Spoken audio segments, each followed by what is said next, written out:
Bonjour à tous, c'est Anaïs. Aujourd'hui, nous allons peindre un joli bouquet de fleurs en moins de 30 minutes sans accélération. C'est le tuto parfait pour ceux et celles qui n'ont pas beaucoup de temps à consacrer à l'aquarelle. Nous allons quand même prendre notre temps et faire comme toujours notre brouillon, le choix de nos couleurs et peindre notre aquarelle finale en 2 couches. Profitez bien de ce moment et je vous dis à très vite. Donc j'ai préparé mon matériel comme toujours pour aujourd'hui. J'utiliserai un petit carnet pour faire notre croquis, donc c'est le même carnet que j'utilise pour tous mes croquis de bouquets de fleurs. J'utiliserai un papier Arches grain satiné que j'ai découpé moi-même, donc c'est un format un peu plus petit qu'un A4. J'utiliserai mon crayon de papier et mon stylo micron, des pinceaux de plusieurs tailles, donc j'ai une taille 2, 6 et 8. Un bocal d'eau propre bien sûr, et j'ai ressorti cette vieille palette qui dormait dans mon placard que j'avais eu en cadeau il y a très longtemps. C'est de la marque Mungyo, ce n'est pas de l'aquarelle extra fine, mais c'est quand même un très bon rapport qualité-prix et j'aime bien le fait qu'il y ait énormément de couleurs, donc je l'utilise de temps en temps et je m'en servirai aujourd'hui.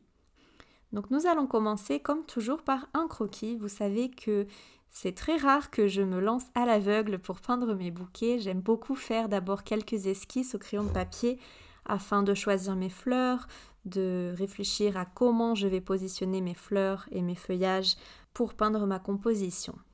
Donc je fais comme toujours, vous le savez, d'abord des formes géométriques, des cercles qui représenteront les fleurs. Donc je les place un petit peu au hasard, honnêtement. Je vais avoir une grosse fleur, je vais avoir 4 petites fleurs ou fleurs de taille moyenne, un espèce de lilas qui va partir sur la droite, et puis je place quelques feuillages. Voilà, les feuillages, j'ai plus tendance à les improviser, mais j'essaie de réfléchir où est-ce qu'il y a des creux, où est-ce qu'il y a un espace un peu vide que l'on pourrait remplir avec des feuillages. Ça, c'est toujours ma première étape et c'est l'étape où je vais décider de l'élan que j'ai envie de donner à ma composition. Par exemple, ici, dans ce cas-là, ce sera une composition un peu en diagonale, un peu allongée, avec une grosse fleur qui, au lieu d'être au milieu de la composition, sera à l'extrémité de la composition. Je vais choisir de dessiner une rose pour celle-ci. J'aime bien de temps en temps casser les codes, c'est vrai qu'on a trop tendance à placer nos éléments principaux au milieu de la composition puis remplir tout autour. J'aime bien de temps en temps changer un petit peu et voilà, placer mon élément principal au niveau des extrémités. D'ailleurs, ce sera sûrement la fleur que je choisirai de peindre dans la couleur la plus foncée.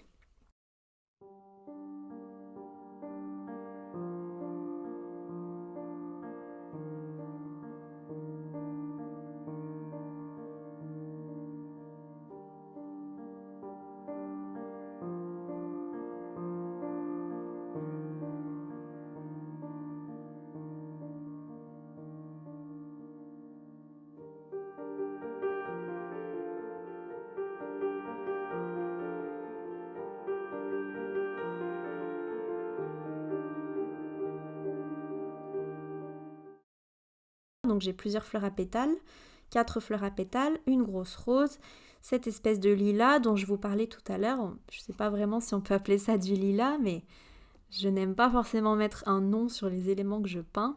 Je trouve que ça limite un peu la créativité. Je préfère improviser, inventer des éléments. Et voilà, je place encore mes feuillages. Alors j'essaye de plus ou moins suivre le guide que j'avais déjà créé au crayon de papier. Mais après, comme je vous disais, les feuillages, au moment de l'aquarelle finale, j'aurai plus tendance à me sentir un peu libre et à improviser. En général, une fois que vos fleurs sont bien placées, joliment placées, bien harmonieuses, les feuillages, c'est un petit peu plus facile à disposer tout autour. Donc voilà notre croquis que vous pouvez, comme toujours, télécharger en suivant le lien dans la description de cette vidéo. Nous allons passer maintenant à notre palette de couleurs. Donc on a plusieurs grosses fleurs, donc on va essayer de trouver au moins 3-4 couleurs principales. Je vais avoir une couleur pour ma rose, j'ai 4 fleurs à pétales, alors je vais sûrement les diviser en 2, donc 2 couleurs pour mes fleurs à pétales et une couleur pour mon lilas. Donc je vais d'abord mélanger un rose foncé et pour ce mélange, j'utilise du rose plus ou moins foncé, un petit peu de rouge, du marron Ça fait vraiment une très jolie teinte, une petite pointe de violet. Voilà, et je teste ma couleur sur le papier. Alors ce carnet n'est pas un carnet aquarelle, donc la couleur que je suis en train de tester sera un petit peu différente lorsque je la coucherai sur mon papier aquarelle. Comme ce sont des mélanges que je maîtrise et que je fais très souvent, c'est pas un problème pour moi de tester sur ce papier-là. Par contre, si vous faites des mélanges dont vous n'avez pas l'habitude et des couleurs que vous maîtrisez un petit peu moins, c'est vraiment toujours important de tester vos mélanges sur du papier aquarelle parce que la couleur, au final, est vraiment totalement différente. Donc là, j'ai mélangé un autre ton un peu pêche en utilisant un peu du rose, du blanc, du orange. Et puis je vais faire un autre rose un peu plus pâle. Donc pour ça, j'utilise un rose relativement clair et je le dilue avec beaucoup d'eau et j'utilise un petit peu de blanc. J'aime beaucoup utiliser du blanc parce que ça va donner ce côté un peu laiteux et puis un petit peu plus pastel au mélange. C'était un peu trop rose, alors je rajoute un tout petit peu de jaune de Naples et ça va déjà un petit peu mieux. Donc là, j'ai déjà 3 couleurs qui me plaisent bien pour ma rose et pour mes fleurs à pétales. Donc je vais, comme je vous disais, utiliser mon rose foncé pour ma rose. Et ce que je vais faire, c'est que pour mes fleurs à pétales, pour ne pas que ce soit trop répétitif, je vais peindre les 3 plus petites en rose et la plus grosse en pêche. Et comme ça, je garde la règle des impairs, c'est-à-dire que j'aurai une fleur dans une couleur et 3 fleurs dans l'autre couleur. Vous savez que c'est important pour au moins la plupart de nos éléments d'avoir des nombres impairs. Pour mon espèce de lilas, je vais mélanger une teinte un peu lavande. Alors pour faire ça, j'utilise un bleu du style bleu outre-mer, mais n'importe quel bleu fera l'affaire. J'ai utilisé un petit peu de violet, un petit peu de gris clair. Alors si vous n'avez pas ce gris clair, c'est pas grave, vous pouvez mettre plus d'eau ou un peu de blanc si vous en avez. Et ça fait vraiment une très jolie couleur. Et puis pour mes feuillages, je vais mélanger plusieurs teintes de vert. J'improviserai ensuite au moment de l'aquarelle finale comment je dispose ces différents verts autour de ma composition. J'aime bien avoir toujours au moins 2 verts. Donc j'aime bien mélanger mes verts avec du marron. Vous voyez, ça donne un vert très joli, un peu kaki. Et j'ai ce vert sur ma palette qui est très très riche, très foncé. Et j'aime beaucoup mélanger ce vert soit avec du indigo, soit même avec du noir. Ça fait vraiment quelque chose de très joli. Donc vous voyez là, avec du bleu indigo, ça nous donne un vert très foncé, très riche. On peut même le foncer encore un petit peu. Et c'est un vert qui va très bien avec les teintes roses et pêche que j'utilise très souvent. Donc je m'en sers très souvent de ce mélange. Voilà, donc nous avons notre croquis, nous avons choisi nos couleurs. Je vais quand même mélanger un dernier vert pour la route. J'utiliserai peut-être 3 verres ou 2 verres, je verrai, parce que j'avais sur mon croquis dessiné des tout petits feuillages aussi. Alors pourquoi pas utiliser un vert très foncé pour ce feuillage-là. On improvisera un peu au moment de l'aquarelle finale.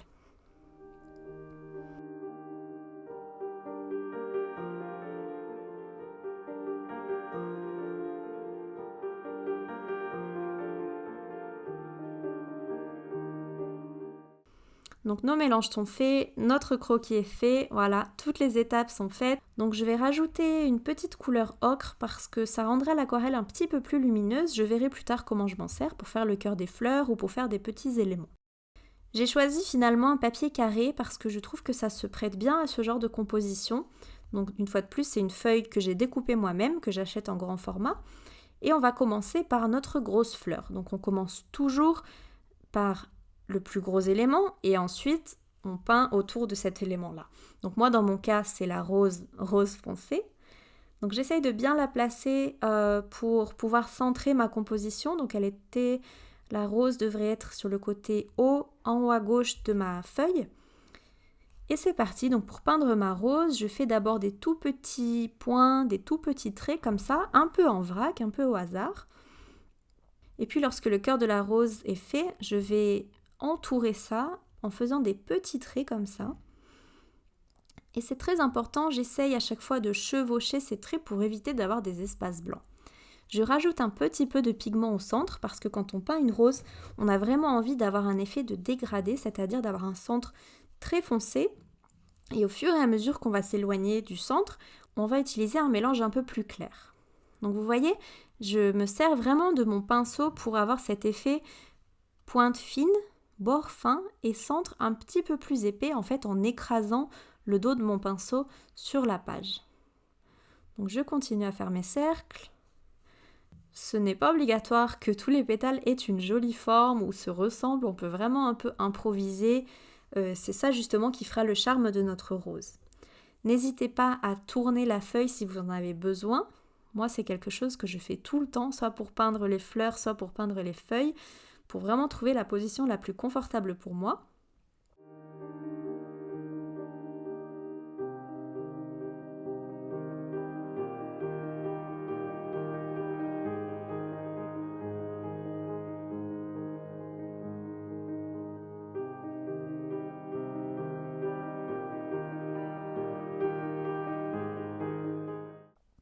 Et au fur et à mesure que vous vous éloignez du centre, vous allez essayer d'utiliser un mélange un petit peu plus dilué. Donc vous allez essayer d'utiliser un petit peu plus d'eau pour que ce soit plus clair. Et vous voyez, on obtient cet effet de dégradé qui est vraiment très joli. Une fois que votre rose a une jolie forme, plus ou moins ronde, même si on n'est pas obligé d'obtenir une forme très ronde, d'ailleurs c'est quelque chose de très difficile, si la rose a une taille acceptable par rapport au reste de votre composition, vous pouvez vous arrêter. C'est toujours difficile de savoir quand s'arrêter. Et puis nous allons passer donc à notre fleur à pétales. Donc celle-ci, ce sera une fleur à pétales de couleur pêche. Donc je vais lui faire un centre comme ça, ocre, en faisant juste des petits traits. Ça aidera à rendre la fleur un peu plus lumineuse. Et je vais faire les pétales donc en écrasant le pinceau. J'essaye de ne pas trop les travailler. J'essaye d'obtenir quelque chose d'assez simple, assez naturel et assez imparfait. C'est vraiment le résultat que je recherche. Je rajoute un petit peu de pigment au centre.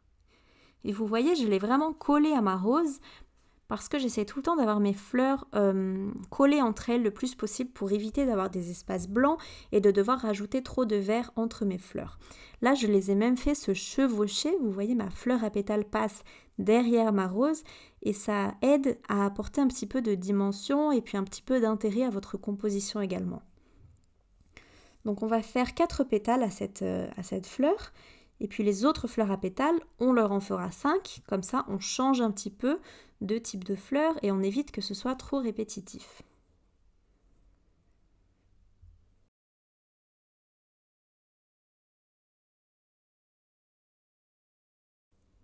Donc je rajoute un petit peu de pigment ocre au centre parce que le centre s'était vraiment fondu aux pétales. Et on va donc passer à nos 3 petites fleurs à pétales rose clair. Cette fois-ci, je vais commencer par les pétales et je ferai le centre plus tard.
Voilà, donc vous voyez, elles ont toutes des formes un peu différentes, elles ont toutes des pétales un peu différents, mais c'est justement cette imperfection qui apporte de l'intérêt, je trouve, à notre composition. Nous allons passer au lilas. Donc pour le lilas, on avait ce très beau mélange bleu lavande. Donc je vais utiliser un mélange quand même assez dilué. Et pour faire cette fleur, cet élément, je vais juste tapoter un petit peu mon pinceau comme ça, vraiment en vrac. Je ne réfléchis pas trop. J'essaye d'obtenir quand même une forme générale qui soit assez jolie. Là, c'est un petit peu trop fin, alors je vais essayer d'obtenir quelque chose de plus épais. Et on a envie de créer ce mouvement comme si la fleur tombait du bouquet, tombait sur le côté. Je trouve que ça apporte un très beau mouvement à la composition.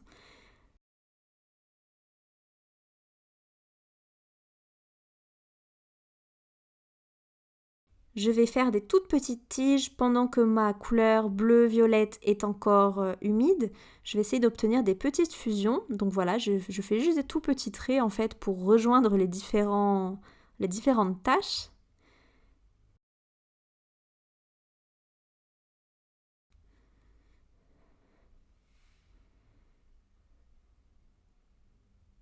Et j'essaye de vraiment boucher un peu les trous blancs par des tout petits traits verts vraiment très très très fins.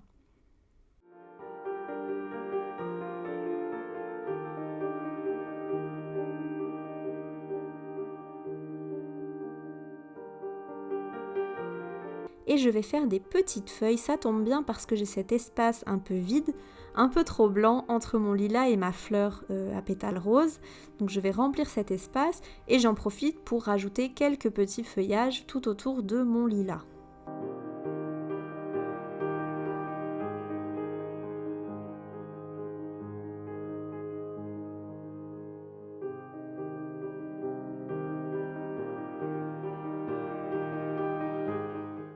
Je vais rajouter une petite feuille ici, j'avais un espace un peu trop vide à mon goût.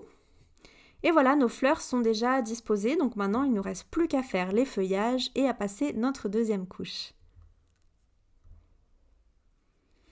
Donc je vais reprendre mes teintes vertes et même si je peux encore essayer de me servir de mon guide, de me servir de mon croquis, j'essaye d'improviser un petit peu, de vraiment observer.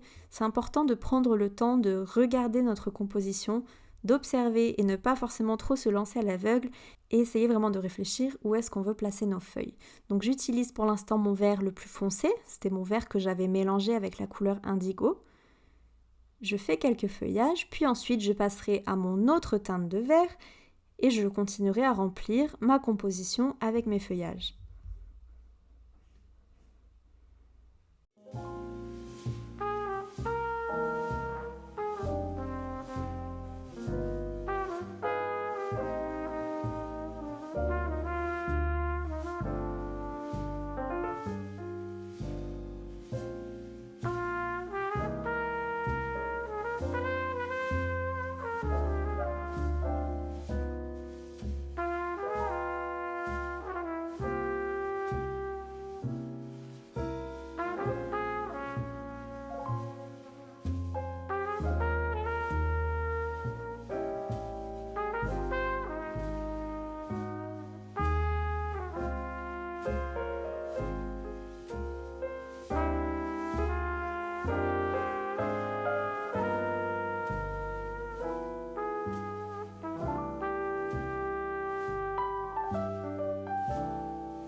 Donc mes feuillages sont terminés. En règle générale, je trouve que la composition est vraiment très claire. Même si on a utilisé du vert foncé, notre rose finalement n'est pas aussi foncé que je le pensais. Et du coup, je vais rajouter des tout petits éléments avec cette couleur marron pure, assez pigmentée. Et ça va juste apporter une toute petite touche voilà, de contraste et une couleur très foncée. Et ça donne quelque chose de vraiment très harmonieux. Donc rappelez-vous, sur mon croquis, j'avais ces tout petits feuillages. Et du coup, c'est parfait. Je vais juste faire 3-4 feuillages comme ça, parfois un peu plus gros, parfois un peu plus petits, pour ajouter cette touche de couleur foncée et ainsi apporter un petit peu de contraste à ma composition.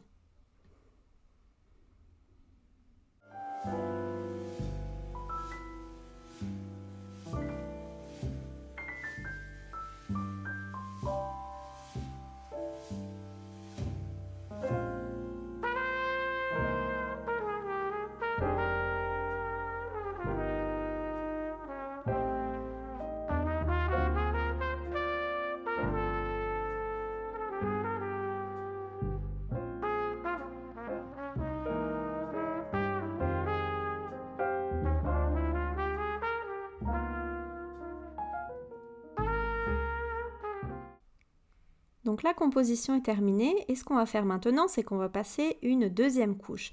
Vous n'êtes pas obligé de faire ça, moi j'aime le faire parce que je trouve que ça apporte un petit peu de contraste.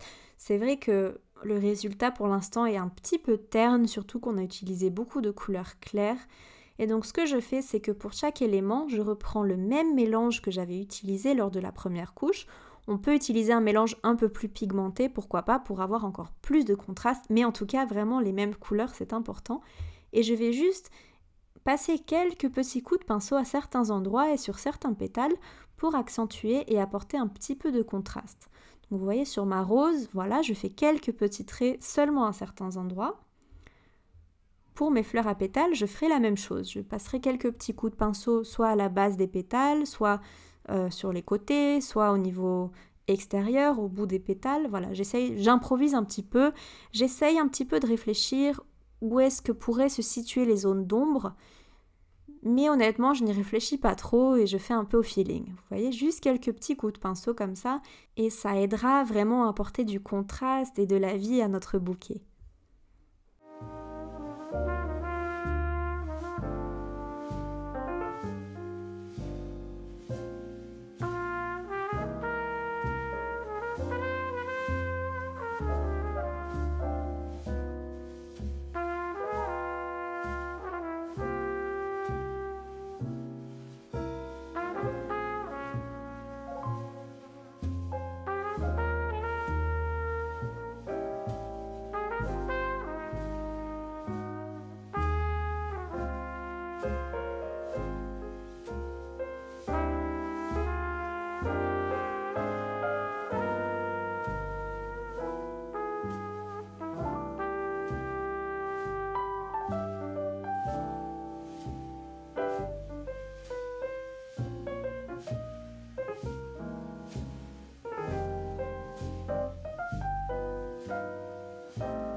Donc pour mon lilas, j'ai fait pareil, j'ai juste rajouté quelques petites couches et pour mes feuillages, c'est la même chose. Donc là par exemple sur ces feuilles, je décide de repasser une couche sur un des deux côtés de la feuille. Pour certaines feuilles, je vais vouloir seulement passer un petit coup de pinceau à la base ou au niveau de la pointe des feuilles. Et donc à chaque fois, j'utilise le même mélange, c'est vraiment très important.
Donc ma deuxième couche est terminée, j'ai plus qu'à rajouter les petites étamines sur mes fleurs à pétales roses. Je vais les faire en marron, comme ça, premièrement ça va ajouter du contraste, mais également ça fera un petit rappel par rapport au petit feuillage qu'on avait peint en marron. Donc une fois de plus, je fais des petits traits, petits points, à mi-chemin entre des traits et des points. J'essaie de varier un peu les centres de mes fleurs et comment je peins les étamines, voilà, pour changer un petit peu. Et voilà, c'était la touche finale de notre composition. Vous avez vu, en moins de 30 minutes, on obtient vraiment un très joli bouquet. J'espère que cette vidéo vous a plu et j'ai vraiment hâte de voir vos créations.